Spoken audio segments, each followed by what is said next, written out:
तो पिछले वीडियो में हमने जाना हमारे कवि के बारे में, इसका परिचय, पाठ के शब्दार्थ, पाठ का सारांश, इसका भावार्थ एवं कुछ कठिन शब्द। तो इस वीडियो में हम लोग चर्चा करेंगे पाठ में आए हुए प्रमुख प्रश्नों, जो कि परीक्षा की दृष्टि से बहुत अधिक महत्वपूर्ण है। और ऐसे ही कुछ प्रश्न, एक अलंकार है मानवीकरण, जिसका इसमें प्रयोग किया गया, कवि ने बहुत सारी पंक्तियों में उसका प्रयोग किया है, तो उसके बारे में जानेंगे। तो शुरू करते हैं आगे। पहला हमारा प्रश्न है, इस विजन में से लेकर अधिक है पंक्तियों में नगरीय संस्कृत के प्रति कवि का क्या आक्रोश है और क्यों। तो ये जो विजन वाली लाइन है, ये एक बार हम देख लेते हैं पूरी लाइन क्या है।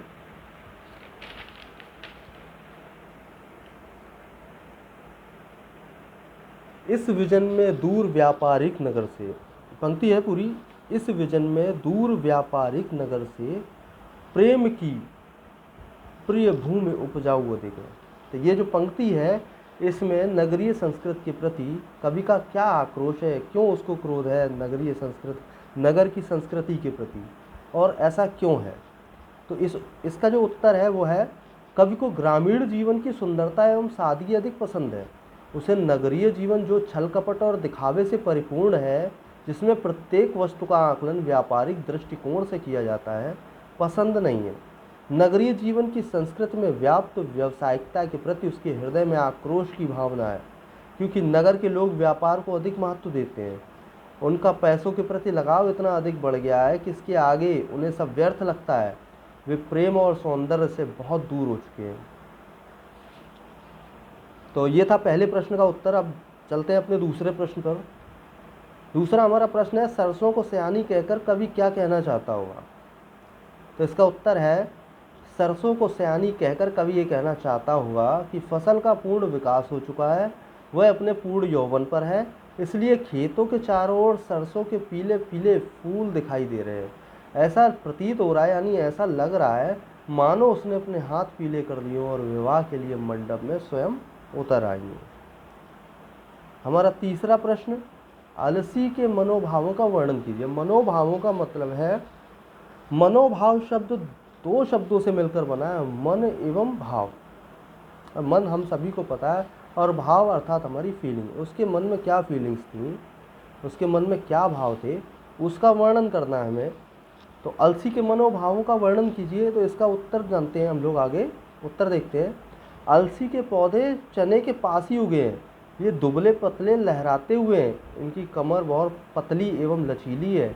कवि इन्हें एक प्रेमिका के रूप में देख रहा है और कहता है, अलसी अपने सिर पर नीले रंग के फूलों को सजाए हुए है, और यदि कोई उसे छू लेगा तो वह अपना हृदय उसे दान में दे देगी। अगला हमारा प्रश्न है, अलसी के लिए हठीली विशेषण का प्रयोग क्यों किया गया है। तो उत्तर है, अलसी के लिए हठीली विशेषण का प्रयोग इसलिए किया गया है क्योंकि वह चने के खेत में हठपूर्वक अपने आप उगाई है। वह अपने अस्तित्व का परिचय देने के लिए बार बार उठकर खड़ी हो जाती है। उसकी हठ है कि उसके सिर पर सजे नीले फूलों को छूने वाले को वह अपना दिल देगी।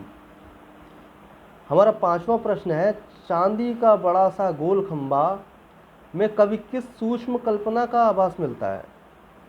कवि की कौन सी ऐसी सूक्ष्म कल्पना है जिसका आभास यानी झलक इसमें हमें मिल रही है इस पंक्ति में, कि चांदी का बड़ा सा गोल खंबा।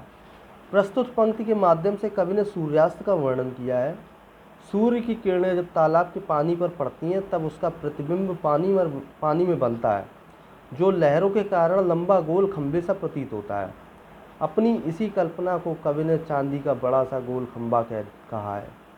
चमक, रंग व रूप की समानता के कारण ये कल्पना मनोरम बन पड़ी है। इसी में कवि की सूक्ष्म कल्पना का आभास मिलता है।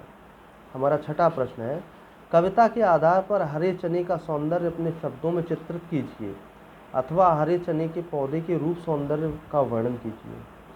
चने का पौधा छोटा होता है, कवि ने इसे एक बालिश्त यानी बीते भर का बताया है। वह अपने सिर पर गुलाबी रंग के फूलों से ऐसा सजा रहता है मानो कोई अपने सिर पर पगड़ी बांधकर खड़ा हो।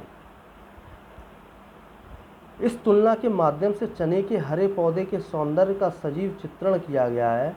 इस प्रकार यहाँ हरे चने के पौधे का मानवीकरण किया गया है। हमारा अगला प्रश्न है और बहुत महत्वपूर्ण प्रश्न है कि कवि ने प्रकृति का मानवीकरण कहाँ कहाँ किया है। ये बहुत जरूरी है जानना।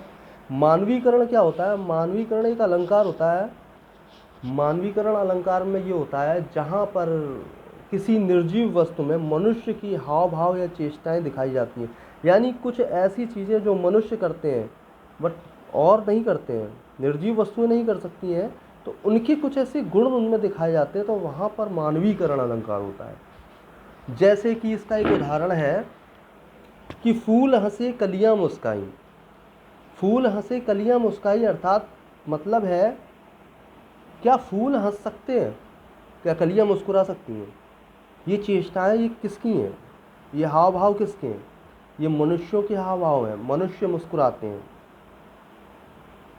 मनुष्य हंसते हैं। क्या आपने किसी जंतु को या किसी और वस्तु को हंसते देखा है मनुष्य के अलावा? तो इसलिए जहाँ पर मनुष्य की हाव भाव एवं चेष्टाओं का प्रयोग किया जाएगा वहाँ पर हमारा मानवीकरण अलंकार होगा।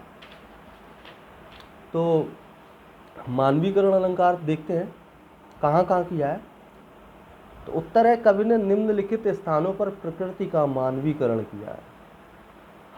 पहला है हरे चने के पौधे का मानवीकरण, यानी जो हरा चने का पौधा है उसका मानवीकरण किया है। किस प्रकार से? कवि के अनुसार चने का ठिगना पौधा अपने सिर पर गुलाबी फूल का मुरैठा पहने सज धज कर खेत में खड़ा है। इस प्रकार यहाँ चने के पौधे का मानवीकरण हुआ है। किस प्रकार से? चने का ठिगना पौधा अपने सिर पर गुलाबी फूल का मुरैठा पहने। मुरैठा या पगड़ी कौन पहनता है? मुरैठा या पगड़ी मनुष्य पहनता है। सज धज कर खेत में खड़ा है, यानी सजने सस्ता धजता कौन है? मनुष्य सस्ता है। तो ये मानवीय चेष्टाएं, इसलिए यहाँ पर मानवीकरण अलंकार का प्रयोग हुआ है। दूसरा है हमारा अलसी का नायिका के रूप में मानवीकरण। जो अलसी का पौधा था उसका नायिका के रूप में मानवीकरण किस प्रकार से किया गया? कविता में वर्णन हुआ है कि चने के पौधे के समीप ही पतले शरीर व लचीली कमर वाली अलसी, जिसके सिर पर नीले नीले फूल खिले हैं, हठ पूर्वक यानी जिद के साथ खड़ी हुई है और कह रही है जो उसके सिर पर चढ़े फूल को स्पर्श करेगा वह उसी को अपना दिल देगी। इस प्रकार यहाँ मानवीकरण विद्यमान है। मानवीकरण वही चीज़, मानवीकरण क्यों है?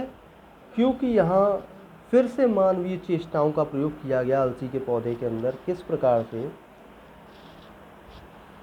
लचीली कमर, कमर मनुष्यों में होती है, इसलिए पहली चीज। दूसरी चीज है कि हठपूर्वक खड़ी है और कह रही है। बोलता कौन है? कहता कौन है? मनुष्य, इसलिए दूसरा है। तो इस प्रकार से, इस वजह से यहाँ मानवीकरण अलंकार है। तीसरा है सरसों का नायिका के रूप में मानवीकरण। कविता में सरसों के सयानी होने और ब्याह करने हेतु मंडप में पहुंचने का उल्लेख किया गया है, अतः यह मानवीकरण की प्रतीति है। किस लिए, किस वजह से, किस प्रकार से? क्योंकि ब्याह मंडप में पधारता कौन? मनुष्य। हाथ पीले किसके होते हैं? मनुष्यों में। तो यहाँ पर भी मानवीय चेष्टाएं हैं, इसलिए यहाँ पर भी मानवीकरण अलंकार होगा। चौथा है पत्थरों का मानवीकरण। पत्थरों का किस प्रकार मानवीकरण किया गया? कवि ने प्यासे पत्थरों के पानी पीकर प्यास बुझाने का वर्णन किया है। इस प्रकार यहाँ पत्थरों का मानवीकरण किया गया है। प्यास लगना सजीवों के लक्षण है, निर्जीवों के लक्षण नहीं है, इसलिए यहाँ पर भी मानवीकरण अलंकार है। मनुष्यों को सबको प्यास लगती है, इसलिए यह मानवीकरण अलंकार होगा। हमारा अगला प्रश्न है कविता में उन पंक्तियों को ढूंढिए जिनमें निम्नलिखित भाव व्यंजित हो रहा है, जिनमें निम्नलिखित भाव है, और वो भाव है और चारों तरफ सूखी और उजाड़ जमीन है, लेकिन वहाँ भी तोते का मधुर स्वर मन को स्पंदित कर रहा है। तो वो पंक्तियाँ हैं कविता में, चित्रकूट की अनगढ़ चौड़ी कम ऊंची ऊंची पहाड़ियाँ, दूर दिशाओं तक फैली हैं बांझ भूमि पर, इधर उधर रीवा के पेड़ कांटेदार कुरूप खड़े हैं, सुन पड़ता है मीठा मीठा रस टपकाता, सुग्गे का स्वर टें टें टें टें। तो ये वो पंक्तियाँ थीं। अब आगे हम देखते हैं रचना और अभिव्यक्ति। और सरसों की न पूछो, इस उक्ति को कहने का एक खास अंदाज है। हम इस प्रकार की शैली का प्रयोग कब और क्यों करते हैं? तो इस प्रश्न का उत्तर जानेंगे हम लोग। प्रस्तुत उक्ति का प्रारंभ और से इसलिए किया गया है क्योंकि इससे पूर्व चने व अलसी के पौधे की बात की जा चुकी है। वहाँ हम कोई एक बात पहले कह चुके होते हैं, उसके बाद दूसरी बात कहते हैं, तो वहाँ और का प्रयोग होता है किसी को किसी से जोड़ने के लिए, रिलेट करने के लिए। तो इस तरह की शैली का प्रयोग प्रशंसा करते समय किया जाता है। अत्यधिक आश्चर्य, निंदा या भावों को अति दिखाने के लिए भी इसका प्रयोग किया जाता है। जैसे अरे दुष्ट रावण की करतूतों को की ना पूछो। जब हम किसी भाव से इतने अधिक अभिभूत हो जाते हैं कि हमें अभिव्यक्त करने के लिए कोई शब्द नहीं मिलता, तब हम शब्दों की लाचारी के तहत कहते हैं कि उसकी बात मत पूछो। काले माथे और सफ़ेद पंखों वाली चिड़िया अपनी दृष्टि में किस प्रकार के व्यक्तित्व का प्रतीक हो सकती है? अगला हमारा प्रश्न है, इसमें पूछा गया काले माथे और सफ़ेद पंख। कवि कहता है जो चिड़िया है उसका माथा काला है और उसके पंख सफ़ेद हैं, तो ये किस प्रकार के व्यक्तित्व का प्रतीक हो सकती है? तो इसका उत्तर देखते हैं। काले माथे व सफ़ेद पंखों वाली चिड़िया चालाक, अवसरवादी एवं फुर्तीली है। यह चिड़िया कोई भी अवसर फायदे को अपने हाथ से जाने नहीं देती। वह हमेशा मौके की तलाश में रहती है कि कब उसे कुछ मिल जाए और वह उसे हासिल कर ले। भूषण का भार संभाल नहीं सकती है, हाँ हासिल कर ले। तो ये था हमारा पाठ चंद्रगहना से लौटती बेर, और इसी के साथ ये पाठ समाप्त होता है।